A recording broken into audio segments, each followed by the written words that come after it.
couple of little statements. Too big to rig. Make it too big to rig because these people cheat like hell. They cheat like hell, but we won it by a lot, and maybe we should run again. Should we run one more time? I'd like to do that. But I got more votes than any candidate in the history of Pennsylvania. Can you believe that vote? You would have gotten more. And today I'm especially honored to be here in the place that builds some of the toughest vehicles on the road, Mack Trucks. Mack Trucks is doing a great job. The chairman, we have the whole group of here, all the leaders, the big guys. They're trying to get a contract for 15,000 trucks. 15,000. I said, that's a lot. I said, how many are you looking for? 10, 15? No, 15,000. So that's a lot of trucks. For more than 100 years, this legendary company has been making trucks right here in eastern Pennsylvania, building the heavy-duty machinery that keeps our economy rolling, our factories moving, and our industries rolling all across the nation.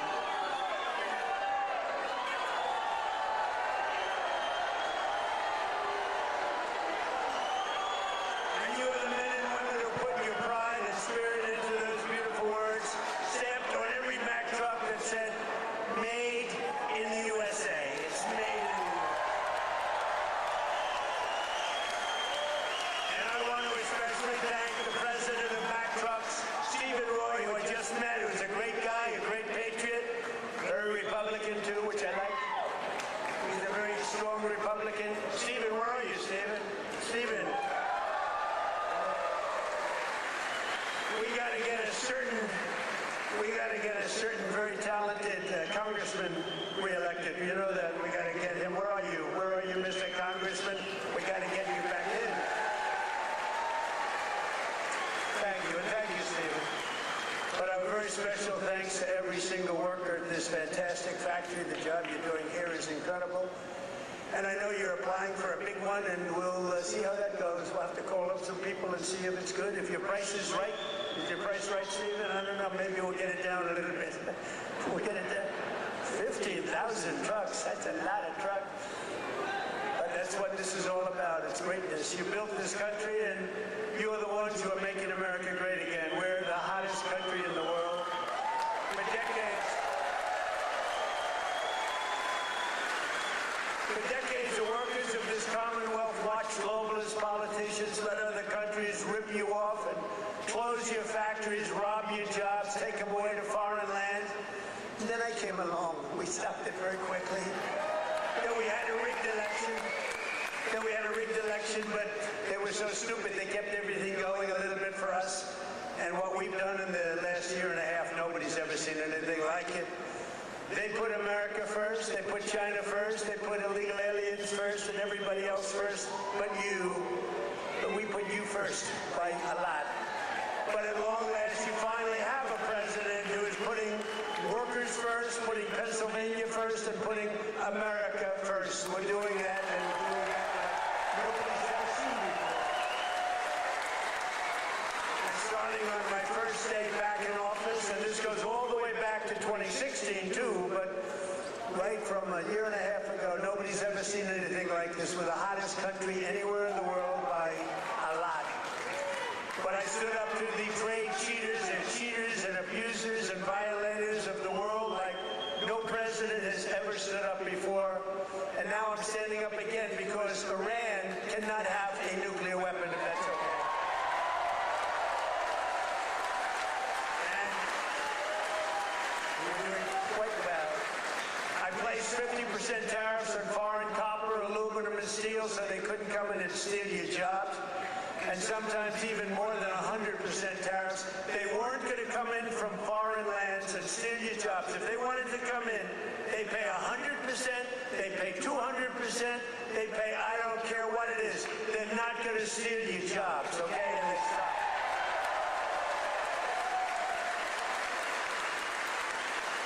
And right now we have more factories being built, and I mean car factories, AI factories, factories of every type that we've ever had in the history of our country by 3 times. That's because they didn't want to pay the tariff. How don't you pay a tariff? you build your factory here and you hire American workers. It's quite simple, actually. But as you know, I placed a 25% tariff on foreign automobiles, and very importantly, I posed a 25% tariff on medium and heavy-duty trucks, so that Mack Truck could do very well with this factory in Pennsylvania. But all American roads will be filled with American trucks very shortly. Very few people are able to compete with us anymore. They used to rip us off. It was like we were a bunch of babies. American labor worked with us, too. I just met the head of your unions, and they've been terrific. They work with us, and they're fair. They treated us good. Maybe we can negotiate a little bit tougher. Where the hell are the union guys? Those guys are great. They're great. There they are. I want to just say hello. We gotta make sure you vote for our congressman here. I'm not doing this for my help. Right? Music. We even have music. Within a single year of taking office, I slashed trade deficit with China by the largest amount in the history of trade. And we, by the way, have the biggest trade deficit cut in the history of our country, 67%. Think of this. We had a trade deficit. We cut our trade deficit. If you're a president and you cut it by 1%, they say, oh, you're doing a great job. 2%, you're a genius. I cut it by 67%. That's why you have all of these factories being built. They'll soon be opening. They're already opening, but when those factories are opening, I don't know what you're going to do. You're going to negotiate very good salaries, that I can tell you, because they need you. In many ways, they need you more than you need them. American exports to the rest of the world are up by $150 billion. You hear that, Bo? It's not bad. You're going to wrestle a long way to make that. Bo is going to have to win a lot of tournaments to make that money. Think of it, $150 billion up. We never had that. We always have losses. We take in much more than we send out. Now we're up $150 billion, and that's nothing, because when all these factories are opening up, Mr. Senator, not a great one, what a great senator you have. Did you fight hard? David, did you fight hard? He was with me at, I think, every stop. I said, where the hell is David? He's right there, sir. And he's working hard, and he's a great guy, and he's working very hard for you. But a short time ago, we were a dead country. We were laughed at all over the world. We were a dead country. People were laughing. They were saying, what the hell happened to that country? The king of Saudi Arabia said it 2 years ago. I was over there.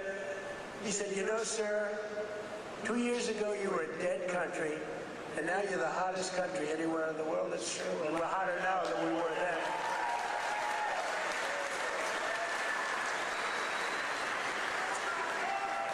He then proceeded to announce that he's investing $2 trillion in our country, along with Qatar, along with UAE.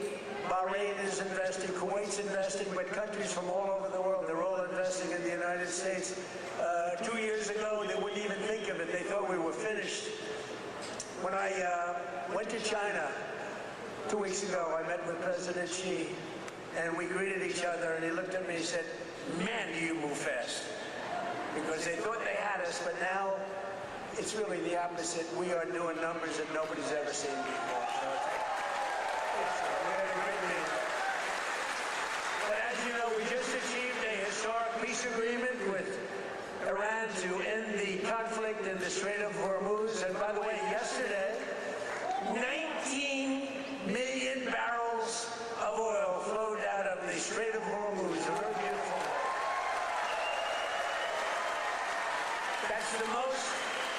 That's the most oil in the history of the Strait. It's never been any, you've never seen anything like that. It's called an oil gusher. And most importantly, we are ensuring one thing very importantly, because this is why I did it. I did it for this reason, 99% for this. Iran will never have a nuclear weapon. And they've agreed to that. But remember, this wasn't easy. We had 47 years worth of presidents and other people, other countries too. We're not the only one that never did anything. They were the bully of the Middle East. And now we're leaving Iran with no Navy, no Air Force, no anti-aircraft, no missile capability, no nuclear program.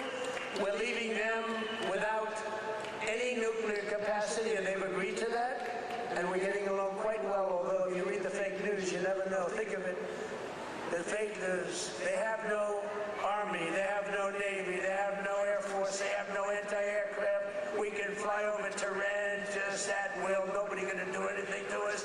And then I read the fake news that they're doing quite well. They're not doing quite well. These people right there, look at all of them. Whoa! Whoa! Whoa! That's a lot of press. That's almost as much press as Bo had at the White House last week when he knocked out his opponent in the first round. I think you had more. Bo had more press. But the Iran economy has been crushed and their defense industrial base has been damaged so severely that it'll take them many years to rebuild, many, many years. And now we're trying to work out a deal that's fair. And we also want to work out a deal. You know, the stock market hit a new high today again. And oil, for the first time in months, hit, think of it, $70 a barrel. So we got a 70. That equates to a very low price that oil is going to come charging down. And with oil comes everything else. Because I inherited from these Democrats. You know, they're Democrats. I changed the E for a U. It's very simple, Democrats. I don't know why I didn't think of that 9 years ago. I just thought of it about a month ago. They're Democrats because their policies are so dumb.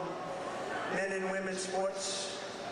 You know, Bo was one of the great champions. Tony, could you have taken most women in the heavyweight championship? He was the heavyweight champion of the world. Do you think you would have had trouble with a woman of approximately your size?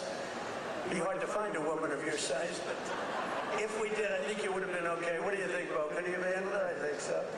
What about you, Bo? Could you handle a woman of approximately, or what, 182 or something? Think there's a 182-pounder that could give you a little tussle? I don't think so. I don't think so. He's such a nice guy. Say, no, not really. I don't think so. When she looked at those ears of Bo, she'll say, I'll take a pass. She'll say, I'm not going to fight that guy. The average price of gasoline nationwide is down 60 cents a gallon just from a short while ago. And remember this. We had to make this detour. We had to go to Iran. You can't let them blow up the Middle East and then us, if that's possible. We would have gotten them before, but they would have blown up Israel. They would have blown up the entire Middle East. You can't let that. You want to see a bad economy? That's a bad economy. So, but remember that our oil in the middle of this conflict was less than it was for Sleepy Joe Biden. And we're putting out a fire. Biden, Clinton, Bush, all of them. Barack Hussein Obama. Have you heard of him? Have you heard of Barack Hussein Obama? None of them did anything. Obama gave them $1.7 billion in green cash. Remember, on a 747, they flew over piles of cash. $1.7 billion. Gave them hundreds of billions of dollars and thought they could bribe them into peace. No, the only thing they understand is what these guys in the front row understand is the hammer. Because if you look at what we did to their nuclear capacity with those beautiful B-2 bombers, that was truly a hammer. In fact, we named it a hammer, Operation Hammer. But our economy is ready to soar to levels the world has not seen before. I believe that, David. I think it's going to levels that nobody's ever seen before. All these factories are being built and they're going to be occupied. They're hiring people now.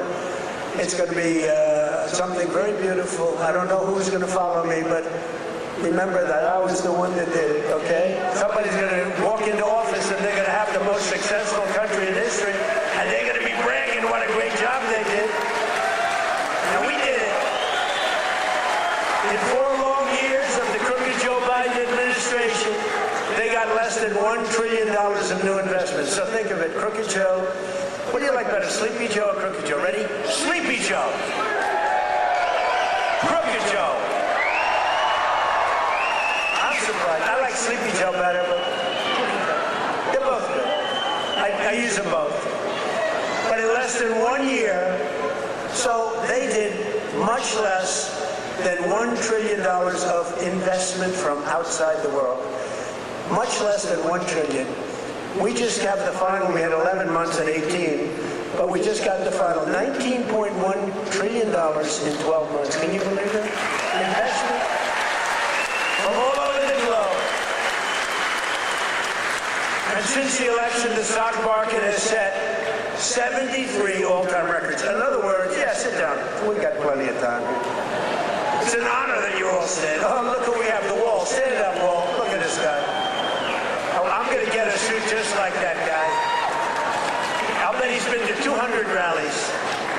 Him and, where are my guys? Oh, look at my guys, front row Joes. I got these front row Joes.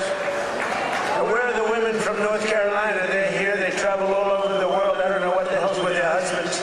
These beautiful women from North Carolina. They travel all over. They went to 200 rallies. How many rallies have front row Joes gone to? Hundreds. Everyone. And then it was very sad. My last rally, I said, I may never see you again, right? And then we won the election in a landslide. And who the hell do I see? I see my front row Joes. So I'm happy about it. Thank you. What a group. We had some group. We'd be all over the place. And when they didn't make the front row, it was very demeaning to them. They were not happy, right? But the front row, they became actually very famous, front row Joes. And the typical 401k, as you know, is up almost $30,000 in, it was 12 months, it was 13 months. It's up 44%. Think of that, up 44%. Because, you know, as goes the stock market, so goes a lot of your own wealth. And I tell about this police officer. I met a police officer first time, similar thing, but now the numbers are even more. I was in New York. I met a great police officer, New York finest. And he said, sir, I want to thank you. I said, for what? He said, my wife didn't think much of me very much. We were having marital difficulty, actually. She thought I was nothing. I'm a police officer. I'm a tough guy. I looked at him. The muscles were all over the place. He didn't suffer from that. But she thought maybe that muscle wasn't so good because he was always losing money in the stock market. And he said, sir, in the last year and a half, my 401k is up 74%, sir. And she thinks I'm Warren Buffett. She thinks I'm a super genius. I said, how are you getting along with her? He said, well, I'm not so sure I like her anymore. But that's it. I won't tell you that. I refuse to say that. He's getting along just fine. But a lot of people have come up to me, David, and they thank us 401ks, you know, the stock market. Who has a 401k here? A lot of people. More Americans are working today than at any time in the history of our country, and we've created over 32 now. Think of this, 32,000 new jobs just starting in Pennsylvania alone. David, you have to get credit for that. And in the last few months alone, we've added 2,600 Pennsylvania manufacturing jobs, and that number is going to go much, much higher as the factories start to open. Because right here in Lehigh Valley, Eli Lilly has just announced, great company by the way, drug company, a $3.5 billion investment in a brand new state-of-the-art manufacturing facility right down the road. That's going to create over 1,000 jobs, just that one. Nokia is investing $30 million to expand its semiconductor testing and packaging operations, thousands of jobs. And B. Braun has announced a $20 million expansion of its medical device manufacturing operation in Allentown. I love Allentown. I love any place that votes for me, which is the entire state of Pennsylvania, the entire Commonwealth. Never make the mistake of using the word state. Well, I'm not sure that people care, but the Commonwealth of Pennsylvania voted for us at levels that nobody's ever seen before, David, and you too, and we're proud of you because you had guts. This man had guts. He lost one time to a tough candidate, and he did it again to a tougher candidate, and I tell him if he didn't win, his wife, who's a beautiful woman, would have left him. I'm telling you. Dina, she would have left him, so he had great courage doing it a second time. He was a very successful guy. He ran. Stand up, David. She would have left. I was so worried because he's a friend of mine, and that was a tough race. You know, he was running against a guy 24 years, and his father was in for like 30 years. That's a long time, and he had to beat him knowing the pressure. That's called pressure. Knowing his wife was gone if he didn't make it. She was gone 100%. But he's married actually to a terrific woman. She probably would have stayed. I'm not 100% sure. And last year I saved a great American company, U.S. Steel, and we're keeping its headquarters in Pennsylvania where it belongs. And $17 billion has been invested by a great company in saving U.S. Steel. They were gone. I think they were closed up and they were ready to go. And now they're building factories like nobody's ever seen. They're expanding the operations and building a couple of brand new steel plants. They're up to over $17 billion, which is a lot more than they even told us, because they've fallen in love with this Commonwealth. They've fallen in love with your whole area, the people. I think they've fallen in love with the people more than anything else is what they told me, because they've done more than they said they would. And thanks to our great Republican majorities in Congress last 4th of July, I proudly signed the largest tax cuts in American history. We gave you the biggest tax cuts in American history. Not bad. Not bad. We delivered no tax on tips, no tax on overtime, and no tax on Social Security for our great Pennsylvania seniors. No tax. And our tax cuts are projected to boost take-home pay for Pennsylvanians by an average of more than $10,000 a year per household. That alone should win us the midterms. We got to win the music. We got to win the midterms. Music's another great guy. Stand-up music. Been with me forever. He was thinking about running for governor. I think he would have won, but he was thinking about running for governor. And they said, I want you to stay in Congress. I want you to stay. And we appreciate it. You've done a great job. But always remember, every single Democrat in Congress voted against our tax cuts. So think of it. All of those tax cuts and many more, they want to raise your taxes, not lower them. They voted against tax cuts. You know, all my life I sort of been political in that I found it very interesting. I was a very successful real estate person, but I love watching politics. And my whole life I watched politicians say, we will cut your taxes, we will cut. I never heard these people say, we will raise your taxes. This country has gotten very strange politically, especially with all the communists that are up for election. You know, you have communists. These aren't socialists. These are communists. And they're all up. How about the guy in Maine? He's got the Nazi stickers. He's got the whole deal that they're trying to say. So for 8 years, 10 years, they said Trump is a Nazi. Now they can't say that anymore because they have a guy with a tattoo on his chest. It's unbelievable. But they voted against no tax on Social Security. They voted against no tax on tips. They voted against no tax on overtime. And if they got into office, you will have all of those taxes and all of that money that you're saving, including the big savings on Social Security. It's going to all be terminated. You're going to have to start paying it. They want to pay it. I don't know what's wrong with these people. They voted in favor of the estate tax or the death tax on your farms and your businesses. You know, farmers and small business people, they love their children.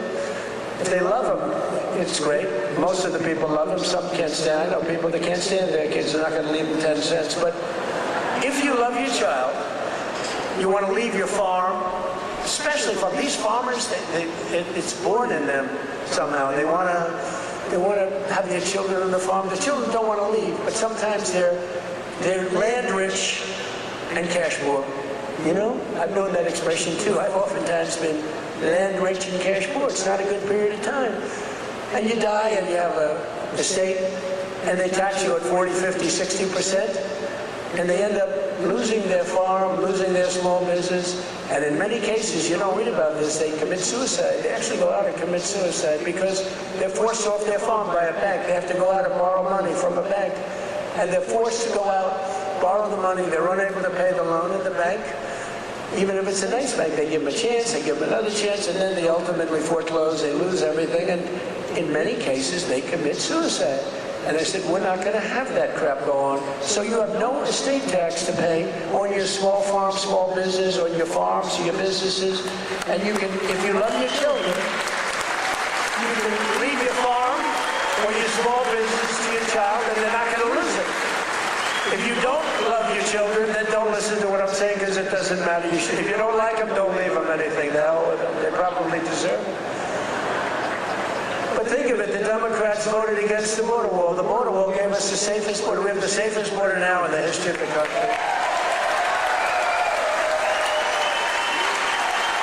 They voted against voter ID. You know why they voted against voter ID? Because they want to cheat. There's only one reason, Mr. Wall, right? Correct. Where do I get that suit? One day, I don't know if it's very presidential, I'm going to walk up in a suit with the design of the wall on it. I don't know. What do you think? I already have I have a very elegant wife, and she says, darling, please, don't dance. It's not presidential. I said, but the people love it when I dance. And she said, please, the men and women's sports, please don't do the weightlifting thing. And don't do the swimming thing. You know, the weightlifter where he goes up. And the record stood for years and years. And this young lady, she's trying out for the Olympics, and she's going to do it. And the record stood for 19 years, and they put an eighth of an ounce on one side, an eighth of an ounce on the other. They have to understand, Melania, who's now a movie star, she got the #1. Can you believe she hit big with the ball? That's that good. There can only be one star in a family, please remember that. But they put a little eighth, like a feather, on one side, a little bit, just to break the record. The parents are sitting right there where Big Bo is. He's a nasty guy, that punch he threw. Gotta be very nice to Bo. Gotta be very nice. Gotta make sure he's never angry at me. But she said her parents are right there in the front, and they're so proud. The father's not so proud because he knows she's not gonna do it. Because she's a woman. That's a lot of weight. The mother, though, is screaming, darling, I love you. Do it. And she gets over the weight, and she stays.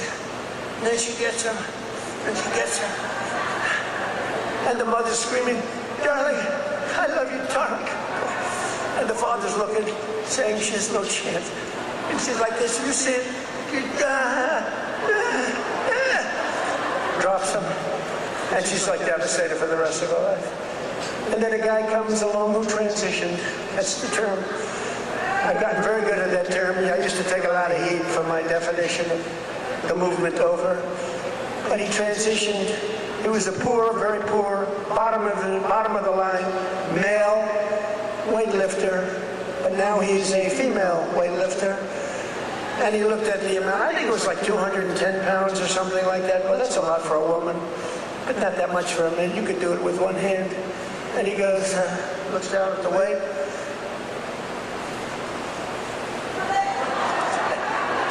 I think he did a few things for emphasis. And he won the medal. And everyone said, oh, isn't that wonderful? Are we crazy? Men should not be able to participate in women's sports.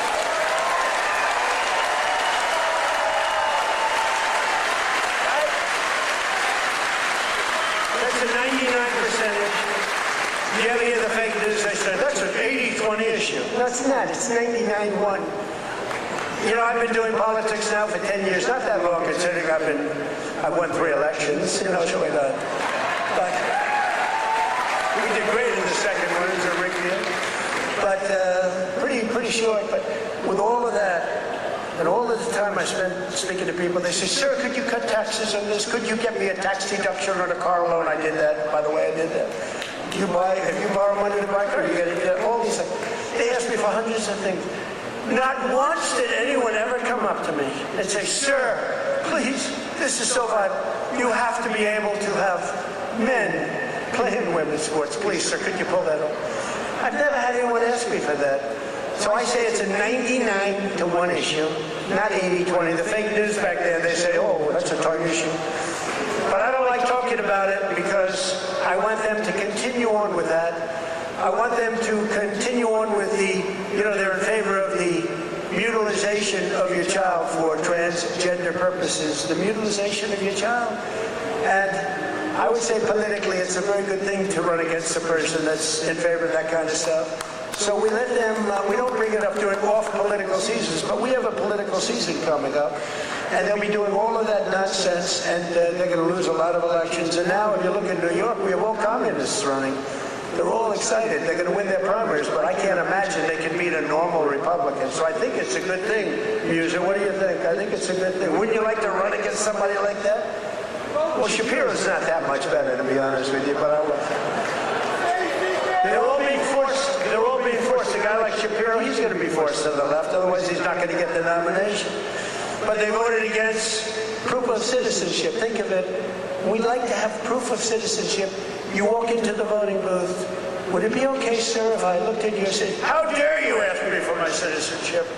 You know, in California, if you ask that question to a voter, you are criminally liable. In other words, they can put you in jail. If you say, sir, do you have proof of citizenship? They put you in jail if they ask that question. You're not allowed to ask that. Did you know that? It's the craziest thing I've ever seen going on. Hey, did they screw the kid, Pratt? Boy, he's leading, and all of a sudden he's lost. And it was sort of interesting. The election, you ever see an election where they're 2.5 weeks in? An election that takes weeks to count the votes? But after the evening, it looked like he was going to win, or certainly be in the runoff. And then I started hearing rumors as the days went by, days and days went by, that Pratt is fading. He's fading. I said, they rigged the election. And then lo and behold, he didn't qualify, even though he was so far up in the third place person that it was almost impossible, and he didn't qualify. And then it started happening with the next candidate, Steve Hilton, who's running for governor. He was up in front, just about leading, no problem. And all of a sudden, about 4 or 5 days after, this is after the election's over, they said, Steve Hilton is starting to lose votes. I said, here we go again. And I called up the U.S. Attorney in California. They said, we're going to have a number in the next week. Next week. I called up the very powerful, very good U.S. Attorney in California, and I said, do me a favor. Take a look. They're trying to steal that election, too. I guess they called up. They said, this is the U.S. Attorney call. We have your great U.S. Attorney here today, by the way, and your assistant U.S. Attorney. They're doing great. David, thank you.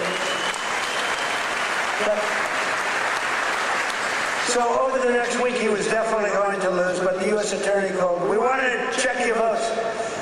About an hour after the call, ladies and gentlemen, Mr. Hilton has won. So had I not made that call, Steve Hilton would right now be watching the election from home. So I don't know, he would have a great chance, but the election's totally rigged. California's totally rigged. All mail-in ballots, it's a disgrace.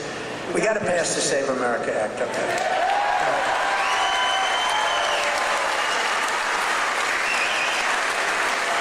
We got to pass Save America, you, me, and these guys.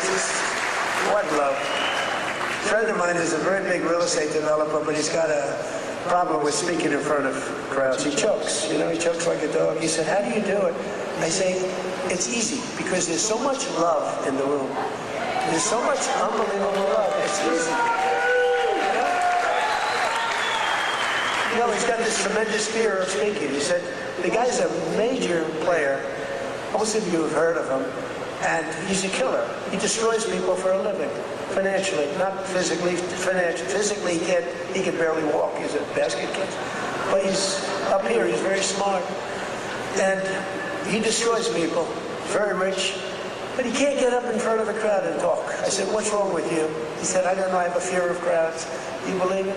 All sorts of people. A lot of people want to do what I did. A lot of people, David did it. David was very successful, but he's a great speaker. But a lot of people, they say, well, Trump became president from being a very successful businessman. He became president. I want to do it too. And that's when they find out that they might have the flaw of speaking, or even worse, is a terrible past. The past will come out to haunt you. It's not an easy thing to do, but I love it. I say it's real easy to do when you have people that love you. I guarantee, who here voted for Trump?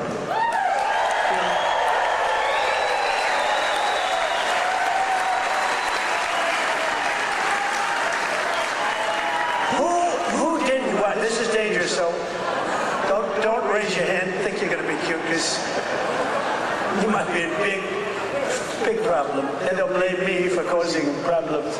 Who did not vote for Trump? Young man, he wants to be.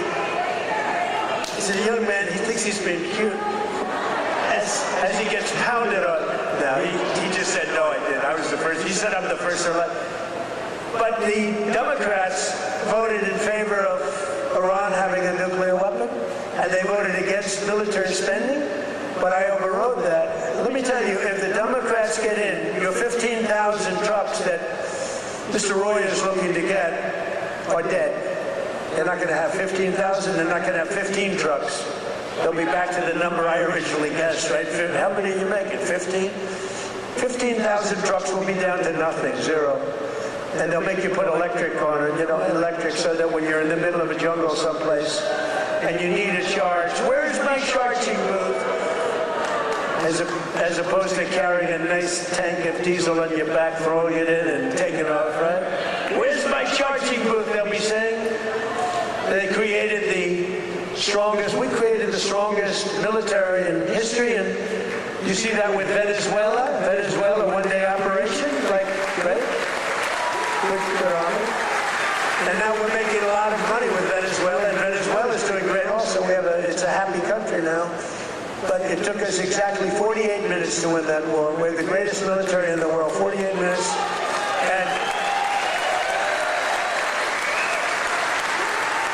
And we paid for the cost of the war, wait till you hear this, 28 times already, more, but 28 times. So the cost of the war, we've already, because we brought millions of barrels of oil out, and we're getting along great. The people running it, they're our people, they're great people, and the people are happy in the country. They have smiles, they were miserable, they were starving, but they have a lot of oil under that ground. You know how you find oil in Venezuela? Just look at the ground. You'll see oil bubbling up. They have so much oil. They don't know what to do with it, but they had a bad system. They're making more money now for the country than they've ever made before, and we're making a lot of money too. But also Iran, we knocked them out. 1 week it was essentially militarily over. Much bigger country, 91 million people. And much different ideology. The ideology of the Muslims is slightly different than the ideology of the Catholics. We have the Catholics and the Muslims, slightly different. But Venezuela's been great, and Iran's been great. I mean, if Iran's reasonable, if they're smart, otherwise we'll have to finish the job, which will take about maybe less than a week. But they're going to be okay, I think. They're going to do what they have to do because we want to have it done. But they voted against lower energy prices, the Democrats did, and then they went on to create the highest energy prices that we've ever had in the history of our country. People don't realize that. Much higher than ours during a war. They had the highest inflation in history. The highest inflation in history, they say 48 years, but that's sort of history as far as I'm concerned. And they were absolutely terrible on affordability. Remember, I got here, my first day, the fake news is screaming at me, what about affordability? I'm only here 1 day. Remember, eggs were up about 5 times higher than they ever were? And we have prices are coming down right now at levels that you've never seen. And now with oil crashing, you're going to see something really amazing. And to top everything else, they let 25 million people into our country, many of them criminals and thugs and people from mental institutions and drug dealers. They even let 11,888 murderers into our country.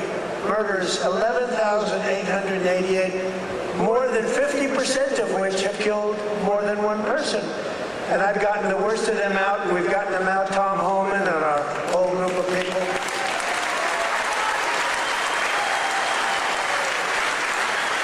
But the Democrats want open borders, and they want them all to come back in. You can imagine that.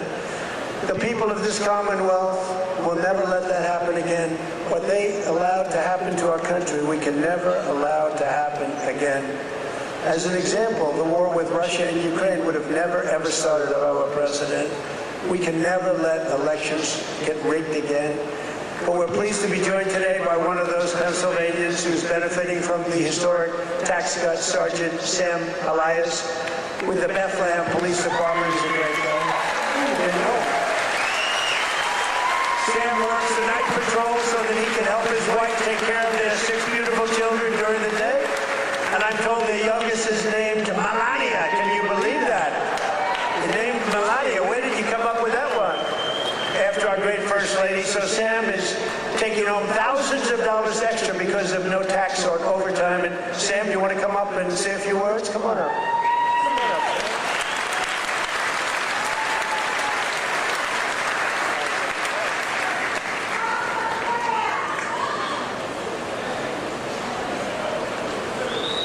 Thank you. Good afternoon, everyone. I'd like to express my appreciation to President Trump, Congressman Ryan McKenzie, and the entire White House administration. As a father of 6 children in a single-income household, I can tell you the Working Families Tax Cuts is a policy that helps my family. Hard work should pay off, not get punished with higher taxes. No tax on overtime, no tax on tips means more money in the pockets of working Americans. For my family, these savings have translated to what was once a day trip to the park, is now an overnight stay at the Jersey Shore. Bigger tax returns have allowed Americans to create new family memories and save for future projects. As the President said, I also work night shift as a police sergeant in the fine city of Bethlehem.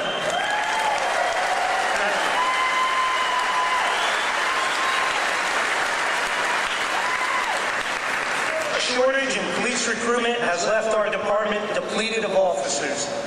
Our officers get called out for overtime to cover these shortages. Some pay periods, officers are working over 40 hours of overtime. That's why I'm grateful for no tax on overtime. Thank you, Mr. President.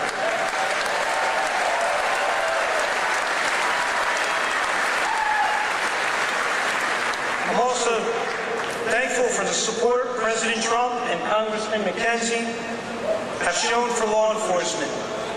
You understand that communities thrive when we invest in public safety. Congressman McKenzie has stood strong with public safety and working families. And that's why he's been endorsed by the brothers and sisters of Bethlehem FOP Star Lot 20.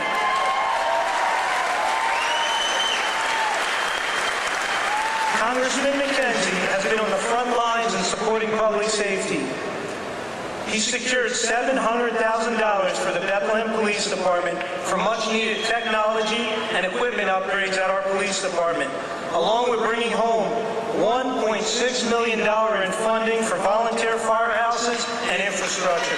Thank you, Congressman.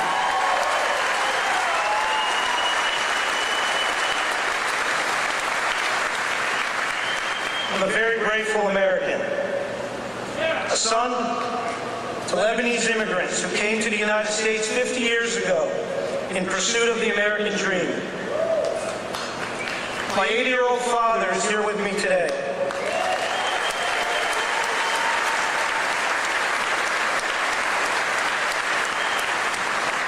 He would often tell me, work hard and it'll pay off.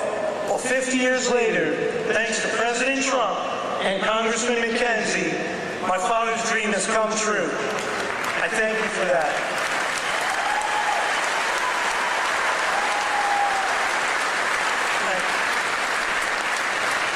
Additionally, thank you to President Trump and your entire administration. After more than 50 years, the Lebanese people finally have an American ally who advocates for a sovereign and independent Lebanon, governed by the Lebanese people. Thank you for that. Mr. President, you have the support of almost 20 million Lebanese people worldwide.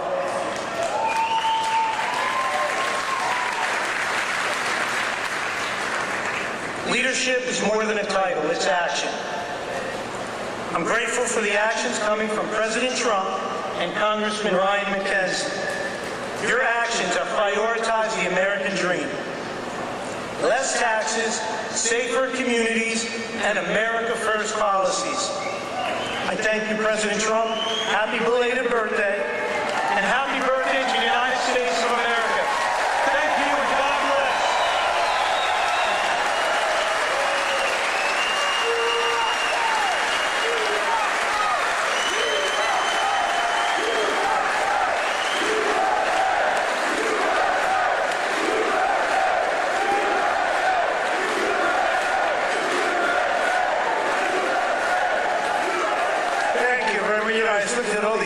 pages. I said, oh, we're in trouble.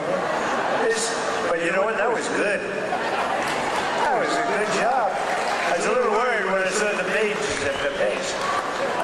Very good. Great job. Sam, where's your father? Hello, Bob. How are you? Got a good boy. Got a good boy. Yeah. Taking care of your people. So our administration is also delivering one historic win after another for another group that works a lot of overtime, and that's our great auto workers. We have a lot of auto workers in here today. Just as I promised, the UAW workers, and we did great with them. You know, Republicans, I don't know, for whatever reason, they don't do like I do. But in the campaign, I ended Biden's insane electric vehicle mandate, that crazy mandate, which meant that in a short while, all cars had to be all electric, and many of them would be built in China and others in foreign countries all over the world. That's what was going to happen, and I stopped that. I ended it in my first week in office. I ran on it. And you know what? If you like electric cars, I think that's great. I wouldn't say Elon was thrilled with what I did, but he understood that. But if you like electric cars, I think it's great, but you have to have the right to buy a regular, I mean, we have more gasoline than any country anywhere in the world. If you want to have gas, if you want to have a hybrid, you can have whatever the hell you want, including electric. But I terminated Biden's disastrous fuel emission standards that would have crushed Mack Trucks. Mr. Roy, your company would be crushed if I didn't do that. You wouldn't be bidding on anything, neither would anybody else. It was the most insane environmental regulations ever conceived of by man. It was totally unreasonable and ridiculous. And you can sell trucks for much less money that are now much better trucks that work, that actually work. And we made interest on auto loans, fully tax deductible, but only if you buy a car that is made in the USA, otherwise we're not interested. Otherwise we're not interested. And I say to the auto manufacturing business in America, we have more auto plants being built today than we've had in 60 years, and I think maybe ever. And bigger and better. They had a big one in a certain state that I love also. I love a lot of places. And they took out this old plant, but it was big. And I said, did you redo it yet? They said, we're not redoing it. We're ripping down and building a brand new one, a beauty. You know the one I'm talking about, Dave. But we're pleased to be joined today by Pat McHugh, a Marine Corps veteran, a great guy, who spent 28 years with Mack Trucks. And he leads the camp assembly and serves as new product line launch leader. It's a big deal. And Pat's grandfather worked here, his dad worked here, and now his son is working here and doing well. And they know how important it is to keep manufacturing jobs in Pennsylvania. Pat, say a few words.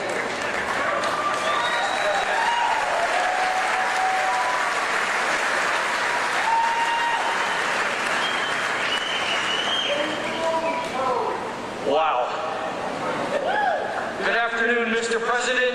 It is a profound honor and privilege to have you here with us today to help celebrate the upcoming 250th birthday of our America.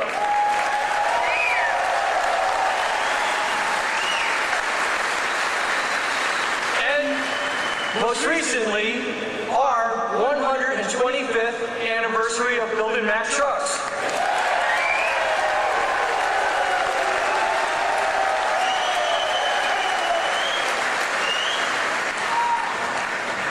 My name is Patrick McHugh Jr., and I am a proud Marine Corps veteran.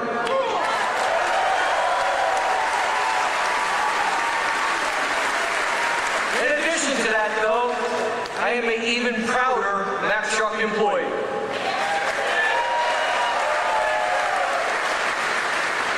Standing here with me today is my father and my son, both Mack Truck workers. Together, they have a combined 78 years working experience building the greatest trucks on earth.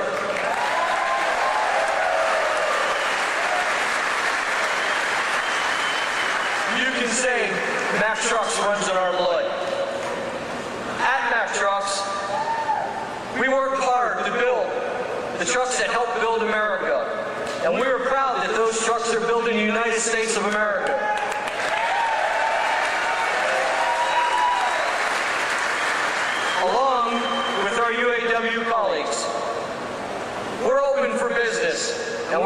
producing the best quality trucks we ever have.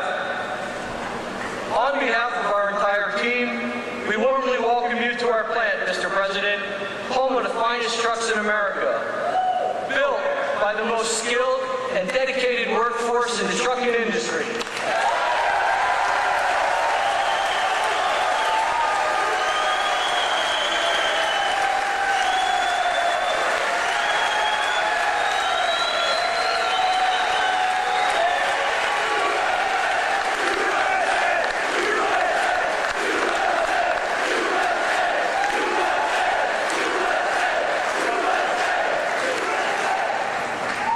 So, Mr. President, I want to say thank you for choosing to highlight Mack Trucks on your visit today, and thank you for supporting our American workforce.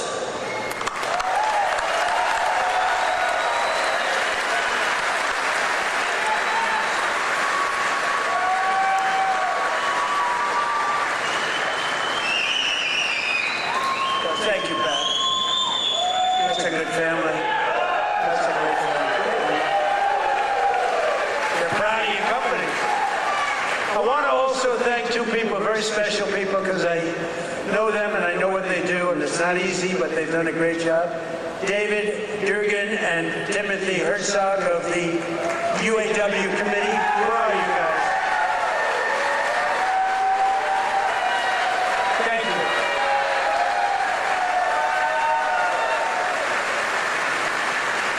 They do a good job representing you. Ease up just a little bit so they can get the contract. Just a little bit. Thank you, fellas. Get this congressman elected. That's what you got to do. But we're pleased to be joined also by Labor Secretary Keith Sonderling. Keith, where are you, Keith? Where's Keith? Hi, Keith. Good job. Is he treating you guys good? Is he all right? He better treat you good. A very special guy, somebody that everybody wanted, I have to tell you, everybody wanted him. He's some person who was actually an astronaut.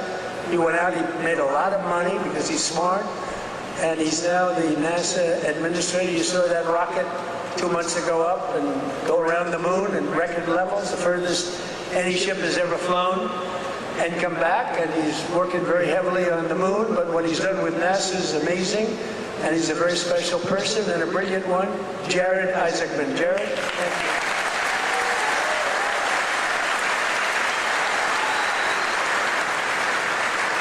Great job. As well as, I introduced him a little bit only by the name David, because he knows me and I know him by David. But David McCormick is your senator, and he's a brilliant person, brilliant businessman. He loves the Commonwealth. He loves Pennsylvania, and this is where he wanted to be. And he had a rough, I told you, he had a rough fight. This is a rough beating, like 24 years, and a father for 24 years. I don't know. I said, are you sure you know what you're doing, David? But you won, and you won easily. And I'll tell you what, you have a great senator, one of the best in the country. So I just want to thank you very much.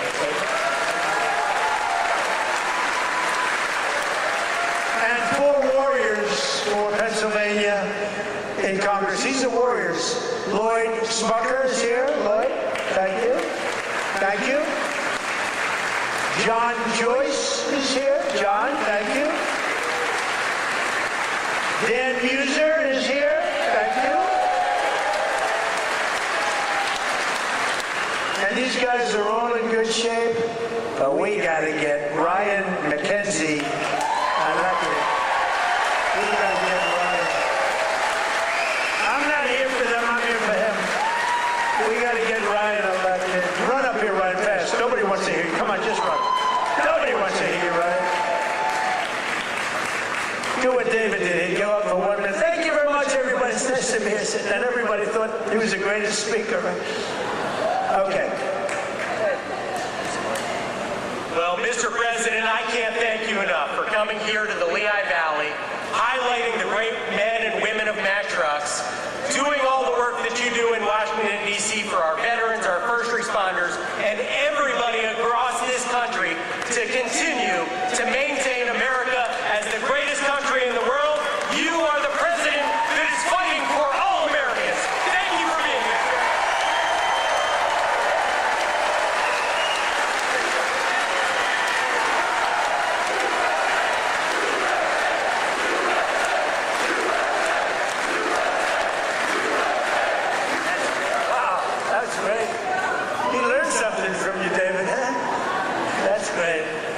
We also have one of the greatest writers anywhere in the country who knows more about the Commonwealth, Pennsylvania, I think, than anybody. She's a terrific person. Right from the beginning, she said Trump is going to win, therefore I like her. She said Trump is going to win in 2015. In fact, she wrote an article in 2014. She said this guy Trump should run. I hadn't thought too much about it. I was having a lot of fun putting up buildings. But she was very early on, and I really mean, I don't think there's anybody that knows more about it. They used to call it the Rust Belt. I call it the Money Belt now. It's gone from the Rust Belt to the Money Belt. Either one is okay, but there's nobody that knows more about it than Selena Zito. She's fantastic. Where are you, Selena? Where are you, Selena, with your beautiful daughter? Thank you, Selena. Selena's an incredible woman, and her daughter is following in her footsteps. She's just been so good. Very powerful writer, actually. Some of the biggest papers in the world. It's nice to have good stories on occasion, truthful stories. Thanks as well to the president of the NRA who's here with me, Bill Bockenberg. Bill?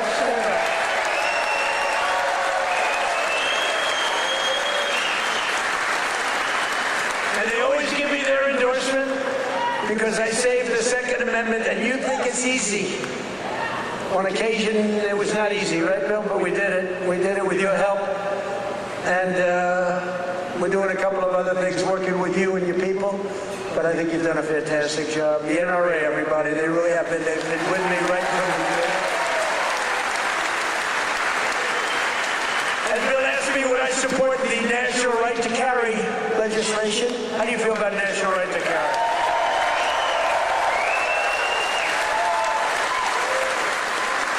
That's my free poll. You know what that is? That's a free poll. I don't have to pay $300,000 to somebody that doesn't even do polling, you know? You give your phony numbers. See, those are real numbers. National right to carry. Yeah, we're working on it. And we have a very special guest who you just saw on the highest rated fight show ever in the history of television, the UFC Freedom 250. So this guy, well, I just have to set it up a little bit if I don't vote. Because I'm thinking, you know, I'm a similar size. I weigh more than he does, actually. So therefore, I have a tremendous physical advantage over him. His muscles are slightly harder and slightly younger. He's a lot younger. But I think I can do it because I'm a great athlete. He knows I'm a very good golfer. And I'm much better off on the golf course against him than I'm with the wrestling man. But he went virtually undefeated. I mean, he went 4 years. He was the top wrestler. His friend, Tony, who's another champion, I'll introduce you to, Tony. But these two guys were on the Penn State team, and Bo Nickel, but, I mean, you couldn't defeat the guy. And then he had every battle. I guess he was a 3 or 4-time All-American. But then he turned pro and he went to the UFC. Did you find them tougher? Yes, a little different. You know, a little different, but he's won just about everything. But he had a big fight last week with a lot of pressure, with the White House in the background. And he's a guy that I like. I met him a while ago. I looked at the ears. I said, man, this guy's a fighter. You can tell a lot by the ears. And he told me, no, he doesn't mind the ears. He likes them. It's almost a symbol. For great fighters, it's a symbol. That's why I'm worried about you, Tony. You have pretty normal ears. But I got to know Bo a little bit, and I got to root for him, and I almost felt like his father up there. His father's great, but I felt like his father, so I was nervous for the fight. And he was fighting somebody that Dana White, the great Dana White, is a phenomenal guy. He said, Bo's got a tough one tonight. I said, why? Why do you do that to him? Because if you lose at this night, it was the biggest audience they've ever had, by far. The whole world watched it. The people at the White House, we had 5,000 seats around the cage we built. And we had 100,000, more than 100,000 people in the park right next door. We had the largest television audience they've ever had, by far. And I said, why do you have to give him such a tough opponent? He was pretty tough. But then it happened. So Bo is known as a great wrestler, because he was the best wrestler by far in college. Nobody could beat him. And I figured Bo would be wrestling. But no, he wasn't wrestling. He was punching. I said, Bo, grab his legs and start wrestling. That's what you do. But he didn't do that. He didn't listen to me. And he got a shot off that was brutal. And in the first round, right, knocked him out. He was really knocked out. Great fighter. The guy was a great fighter, is a great fighter. So I just want to thank, he's from Penn State. He loves Penn State. He is the NCAA wrestling champion. And just fantastic. And his friend, and you probably know, is also, I think you were roommates, right? That's a tough room. I wouldn't want to fight these two guys. Let's go pick on those two guys. I don't think so. But he was the heavyweight, and he lost a lot of weight. He weighed 35, 40 pounds. I asked him, how much did you wrestle? About 40 pounds heavier. In other words, you want to live, right? You decide to lose it. But he was also the champion, NCAA champion, and his name is Anthony Cassar. So come up here, fellas, because I want to just ask the audience a question. Come here, bud. So here's my question. If I work out for the next couple of months, really work hard, lifting those weights and really, really work, could I beat Bo or Anthony in wrestling? You're very disloyal. You're very disloyal. Say it.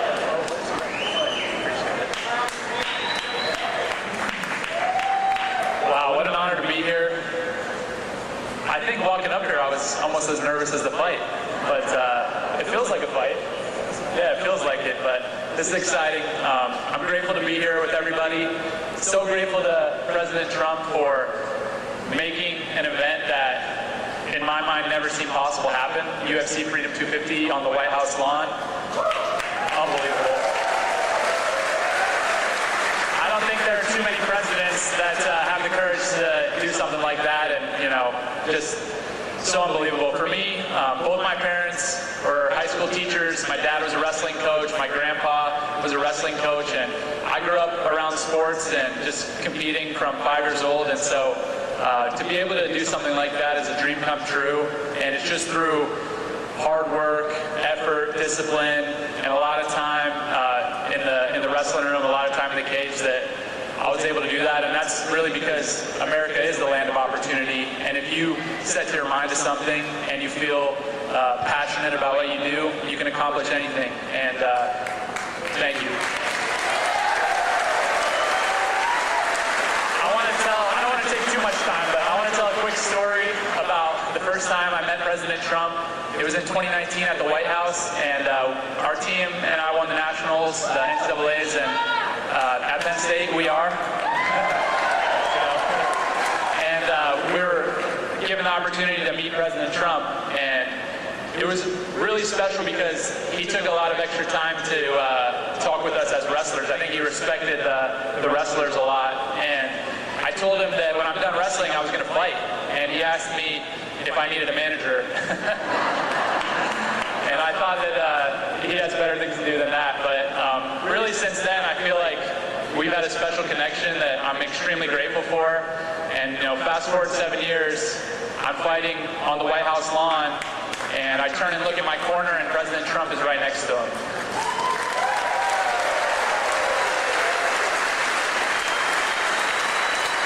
And so it really felt to me like he was in my corner. I know that was something that was just so special, and I feel like just incredibly grateful. And overall, the whole week of the experience, everything, the word that kept coming to mind and the emotion that I kept feeling was gratitude. And I'm grateful for President Trump, grateful for all my friends and family and supporters, and I'm grateful to be an American, and it's the best country on earth, and God bless you all.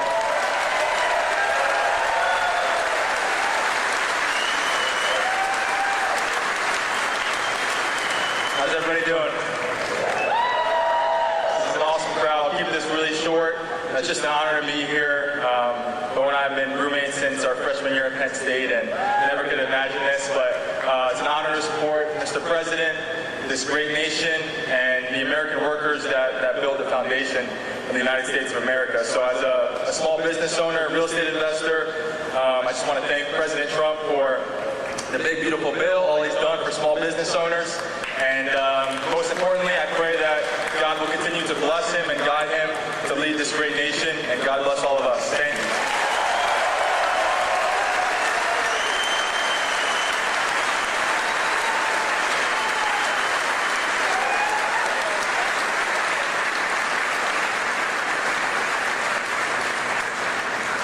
great champions. That's great.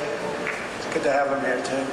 We have a lot of champions in the audience. These are two very special people. When you do that, I was saying to myself, you know, going into that ring and you got all these people, we had the richest and the biggest politicians, we had the biggest of everything. You couldn't get a ticket. The tickets were selling for some crazy numbers, I heard. We gave them away to everybody, but somehow some got out. And I was saying that's a tremendous amount of pressure. And you're fighting the toughest people on earth. I mean, these are the strongest, toughest men on earth. No women in the crowd. Which is nice, but these are the toughest men on earth, and it's tremendous pressure. And you know, the muscles, you got the muscles, you guys, you got the big strong muscles, but you got this muscle too, because it takes much more than just the normal muscle to win those matches. I mean, the strategy and the genius that goes in, it is a genius. A lot of people wouldn't understand that, but there's a genius. There's a genius in sports, but there's a great amount of courage and power that you have that a lot of other people don't have. So congratulations, really great job, great job. Good to have you here.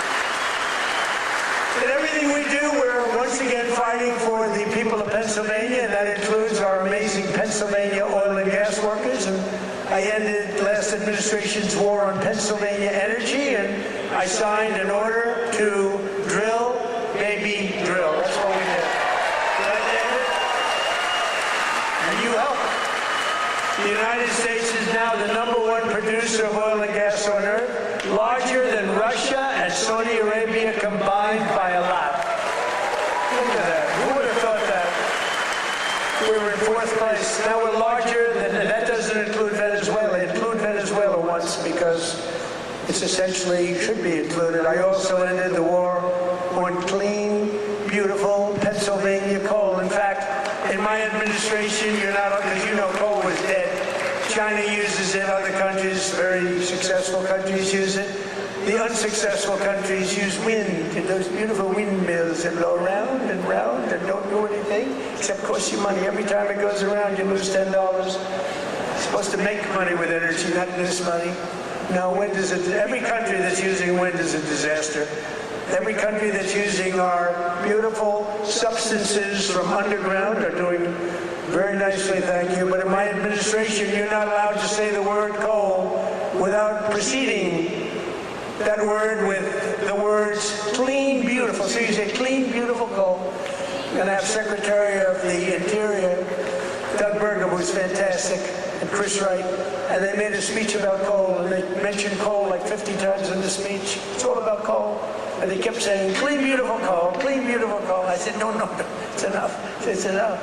But we're not allowed to use the word coal without saying, because what they can do with coal today is amazing. It is clean, it is beautiful, they can clean it. And it's a very powerful form of energy. And if you look at China, they're building 57 coal plants, big monster plants all over their country. And then we're not supposed to do that? No, we're doing that. Clean, beautiful coal. We've invested over $1 billion to save dozens of coal mines. We've saved them. They were ready to close, and some had closed. And more than 100 coal power plants, including the Keystone and the Conemaugh generating stations, right here in Pennsylvania, as you know, are really moving now and employing a lot of people. They were all getting ready to close up. They were essentially closed. We're working hard to lower the cost for all consumers, and we want powerful energy. Under my administration, the most favored nation agreements on drug prices that we just did are delivering the largest prescription drug price cuts in history, with numbers like 400, 500, and even a 600% reduction from where it was. Think of that. That alone should win us the midterm. And the fake news back there refuses to talk about it because they know how good it is, because they can't produce it. They've been trying to do it for years. Favored nation. We paid the highest drug price in the world by far. As an example, for the fat drug, which Bo and Tony don't need to take, but a lot of people are taking. Who takes the fat drug? So in New York, think of it, it was costing a fortune. Many, many times, it was costing $1,300, and in London, it was $87. And a friend of mine who's extremely fat, sloppy, but very brilliant. He's a brilliant businessman, but he's a slob, there's no question about it. very neurotic person, which you need sometimes to be successful. But he called me up. He used to call me Donnie. Donnie! Now he calls me Mr. President. That's a sign of great respect. But he said, President, I just came over here and I bought, I won't say it was Epic or whatever the hell it was, but I bought the fat truck. I said, I didn't know you used it because it's not working. And I use him as, he's begging me not to use his name, so I won't, but he's a very successful, he's actually a pretty well-known guy, brilliant business guy, worth a lot of money. And he checked, he just, you know, he said, well, how come in London I just sent out and I'm paying $87 and in New York I'm paying $1,300? I said, because that's the way the prices are rigged.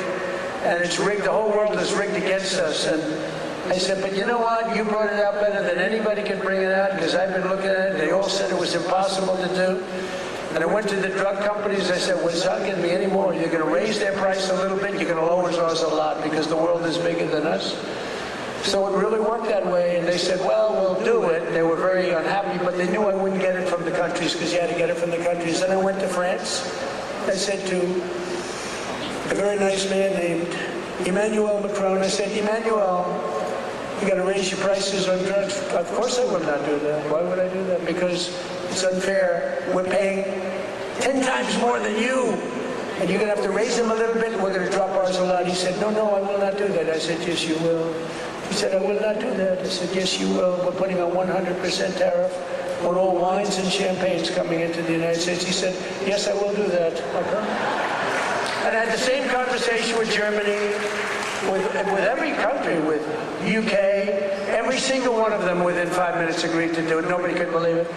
And they agreed to raise their price, and we have gotten the biggest price reductions in the history of drugs, medical.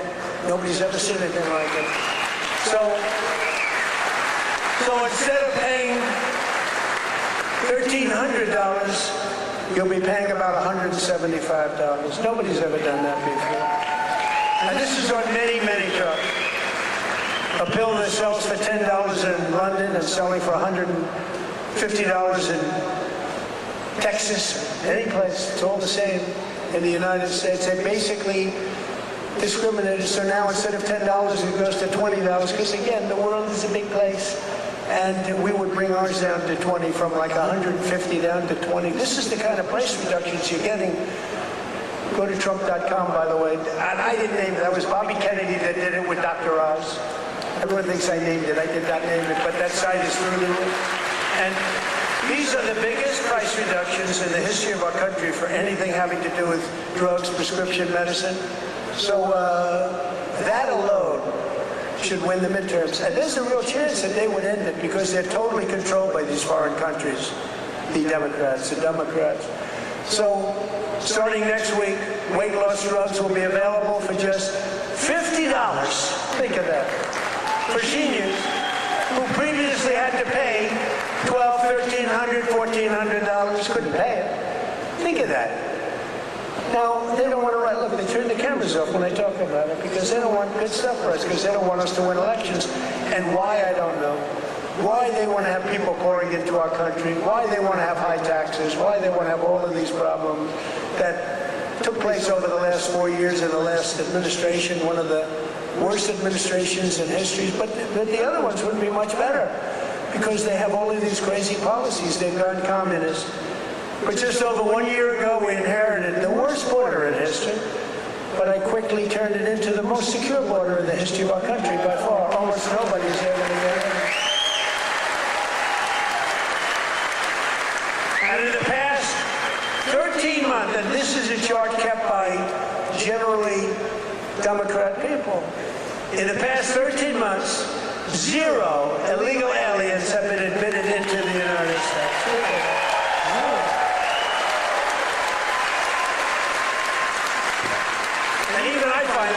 But it's 0. I mean, they'd love to have it be high, but we can't do that. We have a country, and we're going to run it well. We don't want to have prisons released into our days. Some of these countries were emptying their prisons into the United States of America through the southern border. Prisons, prison population. Some of the countries had no prison population left. You know what that says them? Some of them had no mental institutions. The mental institutions were taken all of those people were taken to our southern border and allowed to just walk freely into our country under Sleepy Joe Biden and his group of thugs. They're a group of real thugs. Weaponization, that's all they're good at, weaponization and cheating on elections.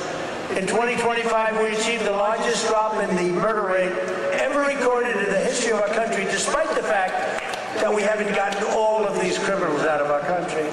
We had the lowest since 1900, that's 125 years ago.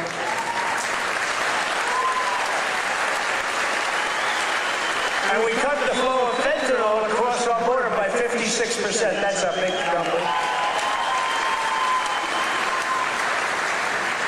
And we cut the flow of illegal drugs coming in by water, coming in by ocean or sea. We cut it by 97%.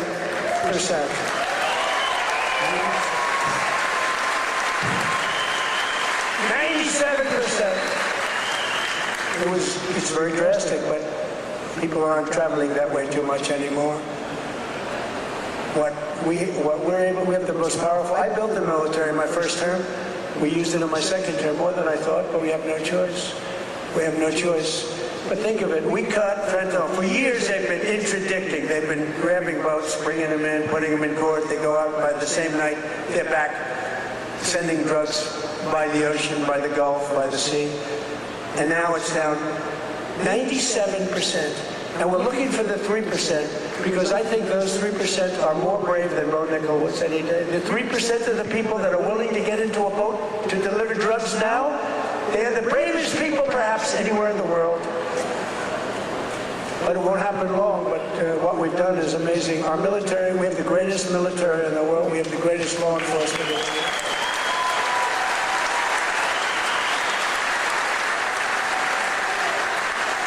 And we have the highest number of recruiting. So a year and a half ago, it was headlines. Nobody wanted to join the military, the Army, Navy, Marine. Nobody wanted to join any of them. Air Force, Space Force, I love Space Force, Coast Guard. Nobody wanted to join any of the military. They had tremendous recruitment problems. And even it carried over to the police. They have great police here. The police and the fire departments. Nobody wanted to do anything with the name America, anything with the uniform. And today, we have the highest recruitment, the most successful recruitment. Every single slot is filled. And that includes, they want to be policemen, and they want to be firemen and women. So we went from the least successful in our history, David, to the most successful in the history in terms of recruitment. It was very embarrassing. A year and a half ago, 2 years ago, and it all happened from November 5th. That's when we won the election. From November 5th on, everybody wants to be a soldier. Everybody wants to be in the Army, the Navy, the Marine.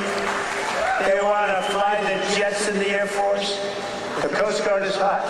Everything's hot. And of course, Air Force. You know, I started Air Force. That was a part of the Air Force. The Space Force was part of the Air Force. I said, no, it's got to be separate. Got to do its own thing, and it's become. So we were in third place 4 or 5 years ago, and I put it in. We were losing to China and to Russia, and now we're totally ahead of both of them, like at numbers that they can't believe. Space Force could end up being one of your most important. To stop the massive theft of taxpayer dollars, including millions of illegals, we've launched the war on fraud, led by our great Vice President, J.D. Vance. Great job. Smart guy. We ended Medicaid for illegal immigrants, and we redirected $50 billion to make the largest investment in rural health in the history of our country, hospitals and everything else in the rural areas. And with the help of our Republican majorities in Congress, we will defend our jobs, our factories, our safety, and we will defend our borders like never before. We will crush violent crime, impose harsh new penalties on dangerous repeat offenders that shouldn't be in our country, crack down on Marxist prosecutors and judges, and we will immediately end the most dangerous thing that's ever been put into our country from the standpoint of law enforcement. It's called no cash bail.